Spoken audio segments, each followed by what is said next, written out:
Hello friends, welcome to Seafield Academy where we learn together from each other. So today's topic of discussion is graph traversal algorithms. Basically the well-known popular algorithms BFS and DFS. So let's get started. So by now, if you haven't checked out my other videos which describe about graph basics, I would highly recommend to view those videos. As well as we also covered the tree traversals in another video that might also be helpful because tree traversals is a special case of graph traversal. So what is a graph traversal? So graph traversal is basically a process of visiting or checking each vertex in a graph, and while we do that we follow certain strategy, certain algorithm. So there can be various ways we reach or basically we traverse all the vertices. So we use certain strategy and then we cover all the vertices. So that's what graph traversals is.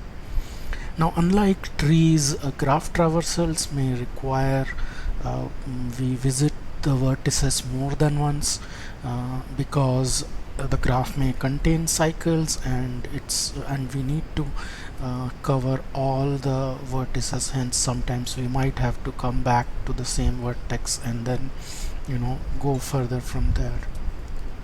So the popular known graph algorithms are breadth first search and depth first search. Breadth first search is also called as level order traversal. So yeah, let's move ahead and get started. So let's see what the basic idea about these strategy is, which is BFS and DFS. We'll just see what they try to achieve and what are the difference between these two popular strategies. So let's say we have a graph and we'll see how depth first search works. So let's assume we are given a new graph and we are given a source vertex which is indicated in red here, from where we need to start our graph search or graph traversal. So what depth first search is, it says when we are traversing through a path or through a vertex, we keep doing it until we have reached a point where we cannot go further, and we do not backtrack or we do not return unless we have hit a point where we cannot proceed. So depth first search means we start, let's say we start from this node, starting node A, and we take one direction. Let's say we take this direction and we cover this node here, which is B. Now since we have reached B, we will then move from B to the next node. We will not return back to A. So we go recursively through B wherever we can go. Let's say there are two possible options, one to the top here and one to the bottom. We'll go to the bottom and cover this node. Now again, the next node to be covered will be from this node, which is C, which means let's say we go and cover this node here, and then let's say we choose this path. We can choose any node, it's just that we have to go from the node which we have just visited, and then we go and cover this node here, which means we D here, and then this, let's name this as E, let's name this as F. Now notice we haven't encountered a dead end, we cannot go further from F. So we will now return back to E and see if there are any possible options from E. There are no possible options from E, so we will go to D, back, and now we'll see if there are any possible options from D. So there are two options remaining. So let's say I choose this node here, then similarly I go and cover this node, I go and cover this node over here, and then I go and cover this node, and I keep doing it this way, and in this case I have to also return to this node, and then I keep covering this node. I don't have to backtrack again, and I keep covering this node as well. Now I have covered all the nodes. So basically, essentially, I go into depth, which means I go as deep as possible from my first node till I reach an endpoint, which we encountered at F. We then return back one by one to see if there are any possible options left, and then we keep covering it. So this is what depth first search is. Whereas breadth first search is pretty interesting. What it says is you cover the original node first, root node first, then we will see which nodes are there at distance 1. So which means the next node to be covered is this. Next node is, we don't go to the depth. In fact, we will first cover all the nodes that are at distance 1 from the root node, which means we'll cover this, we'll cover this. So we have covered the first level over here. Then we will cover the next level nodes. Now the next level nodes would be these 3, I believe. So this is at breadth or at depth 2. Then we will cover the next level of nodes, which will be I'm assuming, because no, sorry, I think there is a mistake. When we cover the second node, we'll also cover this, because this is also at unit distance from this node. So we have to cover all the nodes that are at the distance 1 from basically we have to cover all the nodes that are at the next level. So I'll just re-edit this, so which means we cover this, this as well as this. So these are all nodes, because these are all connected to my previous level. Now what I'll do is I'll check what are the nodes that are connected to the next level, which means these two, and this node has this node has this node also has this. So I'll have to cover my next level, which will be like this. Then I am covering the next level, which means I have to cover the next level of nodes that are connected to this level, which means I'll cover this node over here, I'll cover this node over here, this node will cover this, so, and this node will also cover this. So I think in the 4th level I'll be done with all the nodes. So breadth first search tries to approach one level at a time.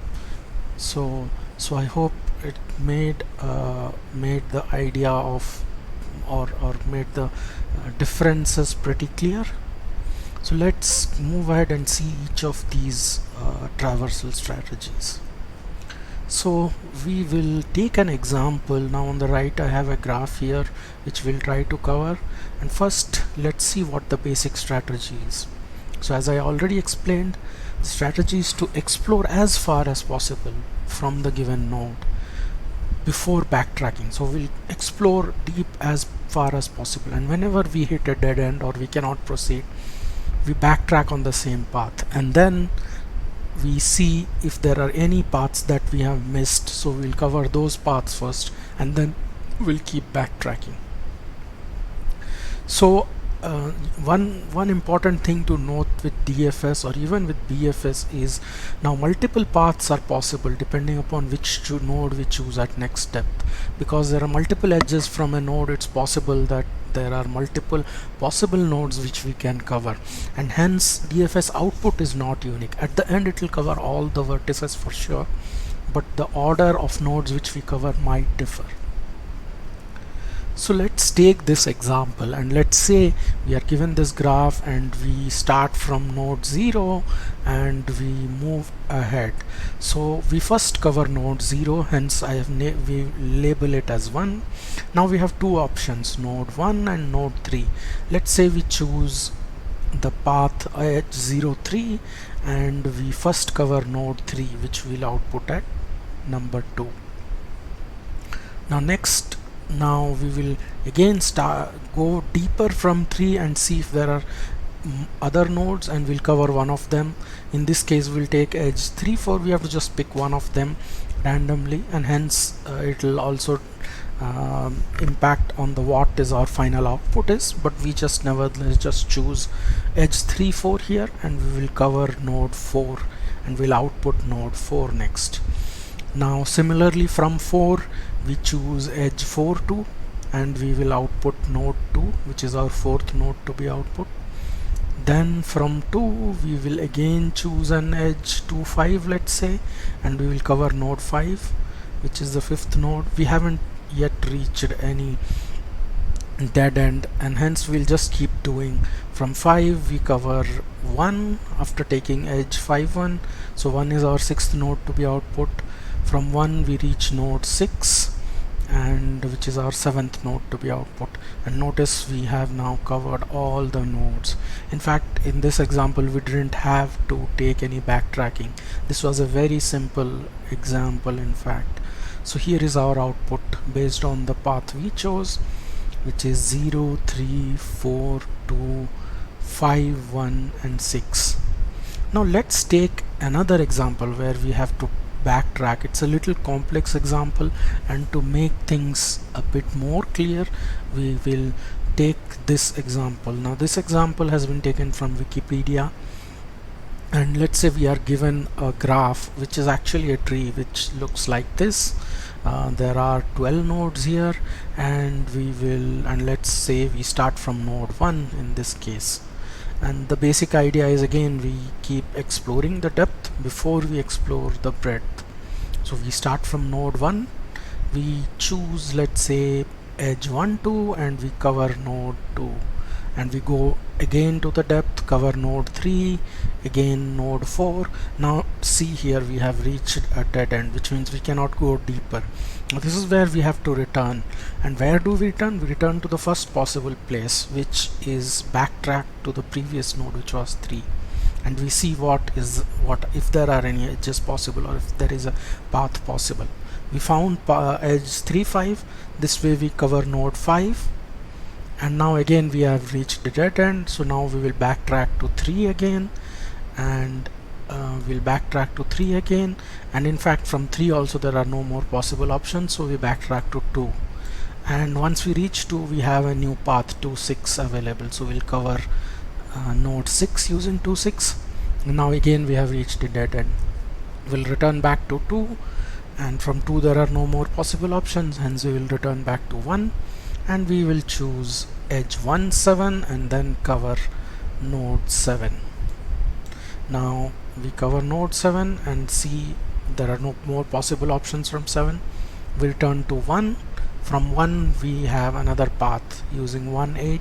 We will go and we'll first cover node 8. Then similarly we go from 8 to cover node 9. We go deeper from 9 to cover 10. From 10 there are no more possible options, hence we return back to 9. And from 9 there is a path available to 11, so we will cover 11. Return back to 9 again, no more possible options, return to 8.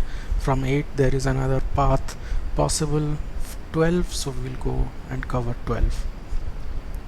So finally we have covered all the nodes, and notice that the order is what is labeled here: 1 2 3 4 5 6 7 8 9 10 11 and 12. I missed 12 here.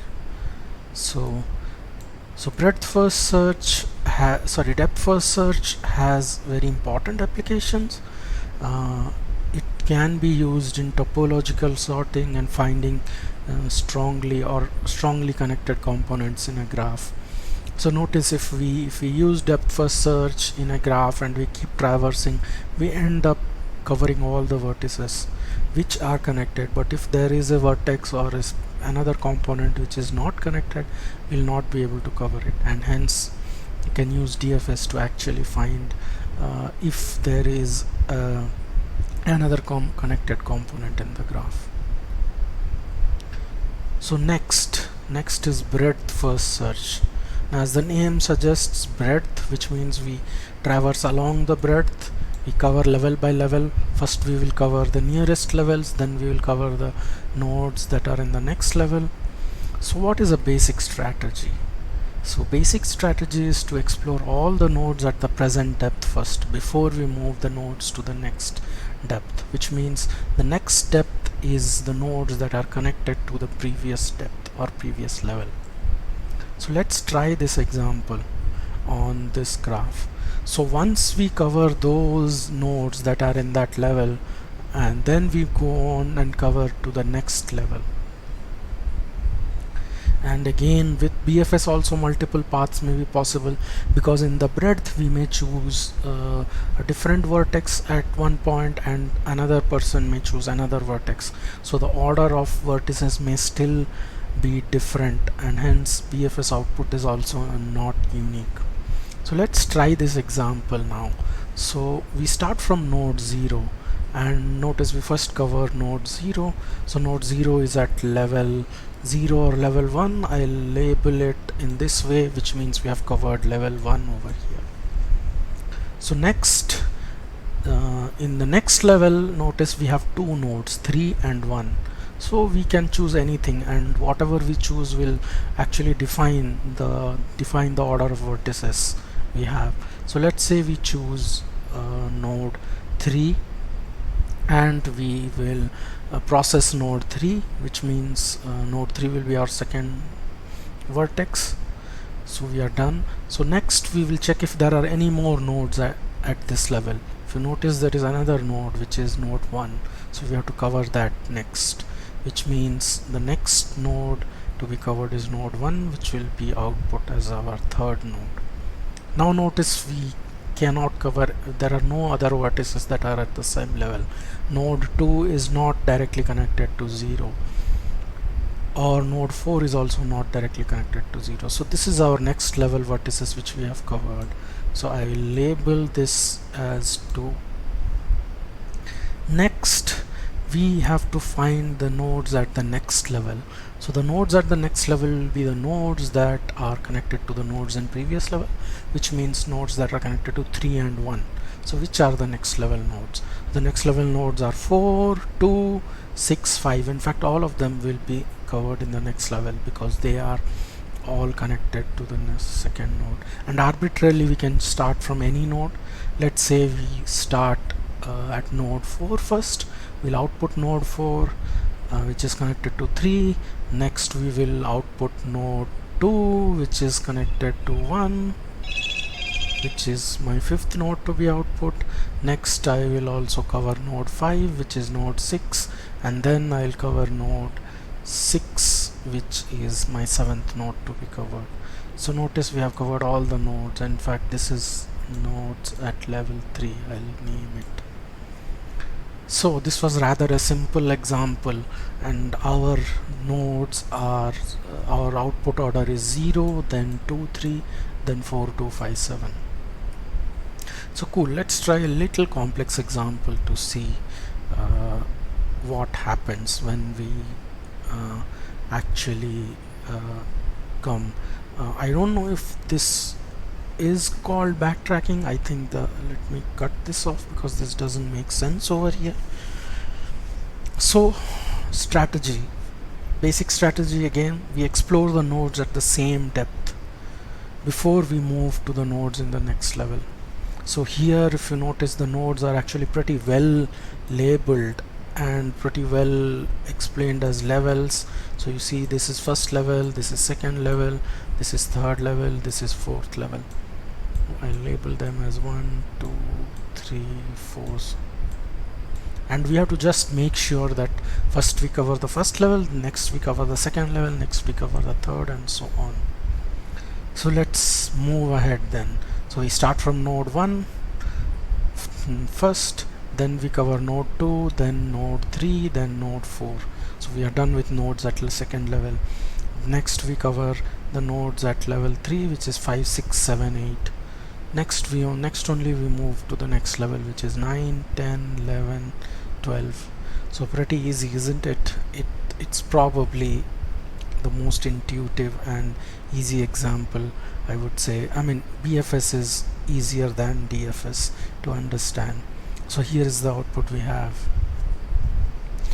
And again, the applications of BFS, one of the important application is to find shortest path between two nodes, and it is used for some advanced graph stuff which is testing bipartiteness of a graph, and it also can be used to find connected components of a graph.